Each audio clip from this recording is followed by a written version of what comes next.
I never thought I'd be standing in my backyard at midnight, staring at our shredded wedding photos scattered across the bottom of a trash can. My hands trembled as I picked up the torn pieces, my husband Michael beaming at the altar, our first dance, the cake cutting, 10 years of memories deliberately destroyed. The security camera footage showed my sister-in-law Amanda letting herself in with her spare key while I was working my shift at the hospital. She walked straight to our photo wall, methodically took down every frame, and disappeared into the backyard. The cameras caught her tearing each photo with careful precision, like she was performing surgery rather than destroying memories. "Amanda, what have you done?" I whispered, gathering the fragments. My phone buzzed with an incoming text.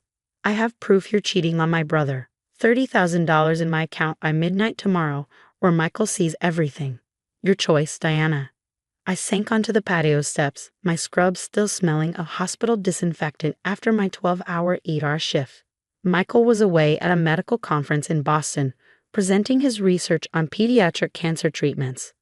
We'd been doing the long-distance thing for 3 months during his fellowship, and it hadn't been easy. But cheating, the accusation was absurd. Another text arrived. "Don't bother denying it. I have photos." My hands shook as I tried calling Michael, but it went straight to voicemail. He was probably still in sessions. Amanda had timed this perfectly. She knew he'd be unreachable. I'd never understood why Amanda hated me. When Michael and I started dating during our medical residency, she'd seemed supportive. But after our wedding, everything changed. The snide comments started. The accidental exclusions from family events. The way she cornered Michael at every opportunity, whispering about how I wasn't good enough for their family. Our mother-in-law, Margaret, enabled it all, always taking Amanda's side. "She's just protective of her brother," she'd say. "You need to be more understanding, Diana." Understanding of what? The constant undermining, the subtle sabotage. I scrolled through my phone to the security app, downloading the footage of Amanda's break-in. The timestamp was clear, 7:43 p.m. to 8:12 p.m. 29 minutes to methodically destroy a decade of memories. My phone buzzed again. This time, it was a photo, me hugging someone in what looked like a hotel lobby. The image was grainy, taken from a distance. The man's face wasn't visible, but with his height and build, he could have been Michael. "There's more where this came from," Amanda texted. "Much more compromising. How do you think Michael will react?" I knew exactly what she was doing. The photo was from last week, when I'd met with Detective Martinez at the Marriott to discuss Amanda's increasingly erratic behavior. The detective had suggested meeting somewhere private after I'd filed a report about Amanda's harassment. "You're making a mistake, Amanda," I typed back. "Those photos aren't what you think. $30,000. Midnight tomorrow. Or I destroy your marriage like you destroyed these photos." I picked up another torn fragment. Our honeymoon in Hawaii. Michael and I laughing on the beach. The paper was still damp from the evening dew, the image blurring where moisture had seeped in. Just like our marriage would blur and fade if I let Amanda's lies take hold. My phone rang, startling me. Michael's face lit up my screen. "Hey, love." His voice was tired but warm. "Just got out of the last session. Everything okay? You called earlier?" I opened my mouth to tell him everything, but Amanda's threat echoed in my mind. What if she had doctored photos? What if she could make Michael doubt me even for a moment? "Diana? You there?" "Yeah, sorry, just missing you." I forced my voice to stay steady. "How was your presentation?" "Went great. The research is really promising." He paused. "You sure you're okay? You sound off." "Just tired. Long shift." I wasn't lying about that part. "When do you get back?" "Sunday morning. Mom's planning a big family dinner to celebrate the presentation. You'll be there, right?" Sunday dinner. Of course Margaret would plan that. It would give Amanda the perfect audience for whatever she was planning. Wouldn't miss it, I said, my mind already racing. 4 days. I had 4 days to figure out how to handle this before Michael came home. "Get some rest. Love. I'll call you tomorrow." After we hung up, I sat in the dark backyard for a long time, piecing together fragments of photos like a puzzle. Some were beyond saving, but others could be restored, just like my marriage. I wasn't going to let Amanda destroy either. My phone buzzed one final time that night. "Tick-tock, Diana. The clock's running." I looked at the security footage again, at Amanda's calculated movements as she destroyed our memories. Then I opened my contacts and scrolled to Detective Martinez's number. Amanda wanted to play games. Fine, but she was about to learn she wasn't the only one who could gather evidence. As I dialed the detective's number, I caught my reflection in the patio door, still in my scrubs, hair messy from my shift, surrounded by torn photos. I barely recognized myself, but the woman staring back at me had steel in her eyes. Detective Martinez? It's Diana Wilson. Remember those concerns I had about my sister-in-law? Well, she just made a big mistake.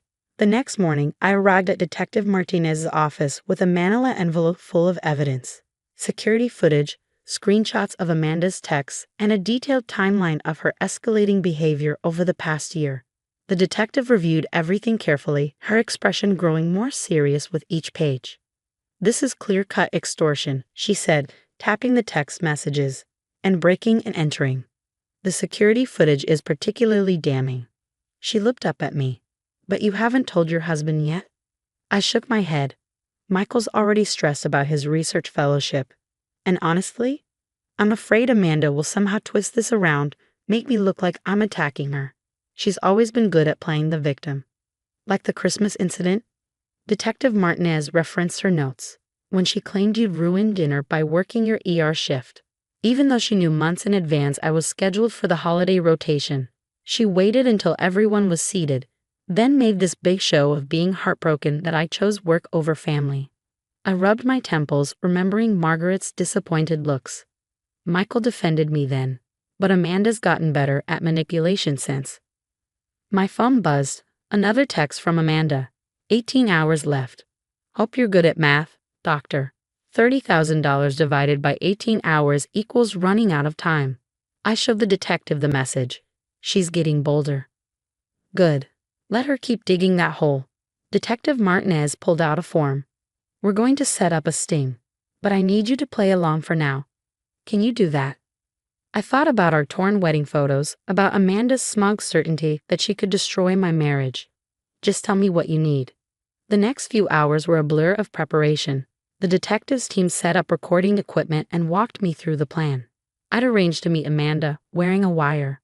Once she accepted the money and explicitly stated her blackmail terms, they'd move in. What about the photos she claims to have? I asked. If they exist, they're likely surveillance photos like the one from the hotel. We'll find her photographer. The detective's smile was grim. People like your sister-in-law don't usually work alone. That night, I lay awake in our empty bed, staring at the blank spaces on the walls where our photos had hung.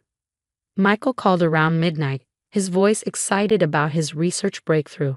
I listened, making appropriate encouraging sounds, while my stomach churned with guilt about keeping secrets. I can't wait to tell everyone on Sunday, he said.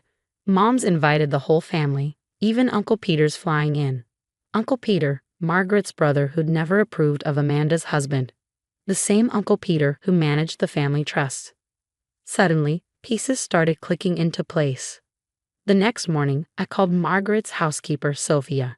She'd worked for the family for 20 years and saw everything. More importantly, she had a grudge against Amanda for trying to get her fired last year. Mrs. Diana, Sophia's voice was cautious. Is this about Miss Amanda's money troubles? Money troubles. Her husband lost everything in some bad investments. They're selling their house, but quietly. Miss Amanda's been begging Mrs. Margaret for loans, but Sophia hesitated. There's no money left to give. Mrs. Margaret spent it all on Miss Amanda's shopping sprees and vacations over the years. The final piece fell into place. Amanda didn't want to destroy my marriage. She needed cash fast. The photos, the blackmail, it was all desperate theater. I called Detective Martinez with my theory. Amanda knows Uncle Peter's coming to dinner Sunday. He controls the family trust, and the annual review is next week. If my marriage falls apart publicly, the family would rally around her instead of questioning her spending. The detective finished. Clever, but not clever enough. We modified our plan. Instead of meeting for the exchange, I sent Amanda a text. Need more time to get the money. Can we meet Sunday before dinner? I'll bring cash. Her response was immediate. Fine. Mom's house, 4 p.m.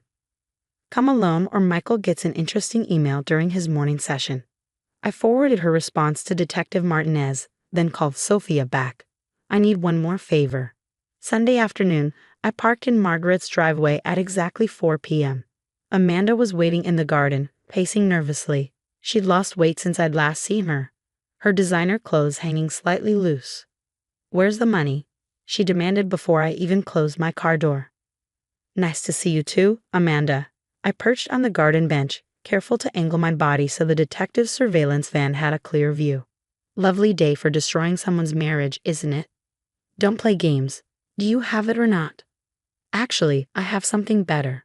I pulled out my phone, showing her the security footage. "You know what the penalty for breaking and entering is in this state? Add extortion, harassment." She laughed, but I caught the tremor in her voice. "Please, it's my brother's house too. I had a key." Had being the operative word. "We changed the locks yesterday. Oh, and Michael's name isn't on the deed. We kept the house in my name for tax purposes." Something about my higher income as an ER attending versus his research fellowship. Amanda's face went pale. "You're bluffing." "Like you're bluffing about those photos." I stood up, brushing off my slacks. "Sophia told me about the house you're selling. About the money troubles. Tell me, does Uncle Peter know where his trust fund contributions really went?" "You bitch," she whispered. "You've been investigating me." "No, Amanda. I've been protecting my family. There's a difference." I started walking toward the house. "Better hurry and change for dinner. Detective Martinez will be here soon with some interesting questions about your photographer friend." "Wait." Her voice cracked. "Please, I can explain everything." I turned back, seeing not the polished, manipulative sister-in-law, but a desperate woman watching her world crumble. "Sunday dinner starts in an hour," I said quietly. "I suggest you use that time to decide what kind of explanation you're going to give your brother." As I walked into the house, I heard car doors slamming in the distance. Right on schedule, Detective Martinez's team was moving in. I touched the blank wall where Margaret used to hang family photos, thinking of my own torn pictures at home. Some things, once broken, can't be fixed, but sometimes breaking something is the only way to build something stronger in its place. I heard Michael's car in the driveway. Time for dinner. Sunday dinner at the Wilson family table had always been a carefully choreographed performance. Tonight was no different, except for the unmarked police car parked discreetly down the street. Michael sat beside me, still glowing from his successful presentation. He hadn't noticed Amanda's red-rimmed eyes or the way Margaret's hands shook as she served the roast. Uncle Peter, however, hadn't missed a thing. "Amanda, dear," he said, cutting into his meat. "I heard you're selling your house." Surprising, given the generous trust disbursements. Amanda choked on her wine. Margaret quickly jumped in. "Peter, this isn't the time." "Actually," I interrupted, pulling out my phone, "this is exactly the time. Michael, there's something you need to see." Before Amanda could object, I played the security footage. The table fell silent as they watched Amanda methodically destroying our wedding photos. Michael's fork clattered against his plate. "Amanda." His voice was barely a whisper. "What is this?" "It's not what it looks like," Amanda stammered. "I was trying to protect you. Diana, she's been." "Meeting with Detective Martinez?" I finished. "Yes, I have." "Would you like to tell everyone why, or should I?" The doorbell rang. Margaret jumped up, but Sophia was already opening the door. Detective Martinez stepped in, holding a manila envelope. "Mrs. Wilson," she nodded to me. "We found Amanda's photographer. He was quite cooperative once we explained the penalties for conspiracy to commit extortion." Michael looked between his sister and me, confusion turning to understanding. "The photos you've been hinting about, the ones you said would destroy my marriage. They were staged." "She needed money," I explained gently. "The trust fund was empty, thanks to years of Margaret covering Amanda's spending. When she found out Uncle Peter was coming to review the accounts." "You tried to blackmail my wife." Michael stood so abruptly his chair toppled backward.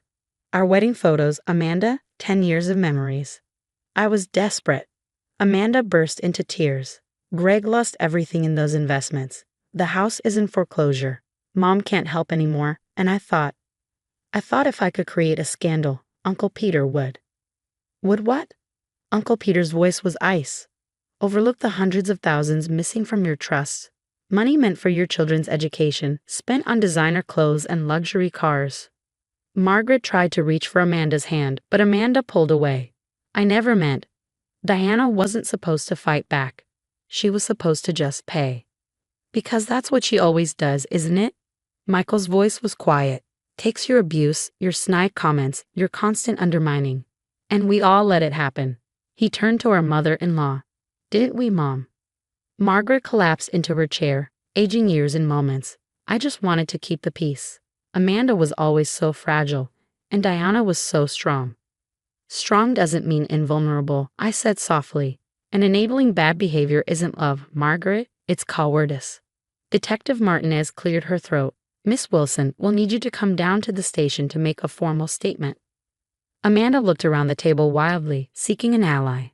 Finding none, her shoulders slumped. Can I have a moment with my brother first? Michael shook his head. Not tonight, Amanda. I can't even look at you right now. As Detective Martinez led Amanda out, Uncle Peter turned to Margaret. The trust review is canceled. I'm dissolving Amanda's portion and establishing direct funds for her children's education. And Margaret, you're removed as co-trustee, effective immediately. After they left, Michael and I stood in Margaret's kitchen, the silence heavy between us. Sophia quietly began clearing dishes, pretending not to watch us. I should have told you everything immediately, I said. But I was afraid that I wouldn't believe you. He pulled me close. Diana, you've spent 10 years loving this family, despite everything. I'm the one who should be sorry. I knew how they treated you, and I let it slide because it was easier than confronting it. Mrs. Diana? Sophia appeared with a small box. I saved these from Miss Amanda's purse while she was in the garden. Not all of them, but inside were fragments of our wedding photos, carefully collected. They're pretty damaged, I sighed, touching a torn edge. Michael picked up a piece showing us dancing at our reception. So we'll take new ones. Better ones. Without the shadows this time. He kissed my forehead. Let's go home. As we drove away from Margaret's house, I saw her standing alone in her window, watching us leave. The security footage had shown more than Amanda's betrayal. It had exposed the cracks in a family built on appearances and enablement. You know, Michael said as we turned onto our street, I hear there's an excellent photographer who specializes in family portraits. Maybe we could book a session. I squeezed his hand. I'd like that. But this time we keep the spare keys to ourselves. That night, as we lay in bed, Michael scrolled through old photos on his phone. Look what I found, he said, showing me a picture from our first date. Some memories can't be torn up. I snuggled closer, thinking of Amanda in her police statement room, Margaret in her empty house, and Uncle Peter with his trust documents. Family isn't just about blood or marriage. It's about truth, boundaries, and sometimes having the courage to break something broken to build something true. I love you, Michael whispered, torn photos and all. I love you too, I replied. Now, about those new family portraits.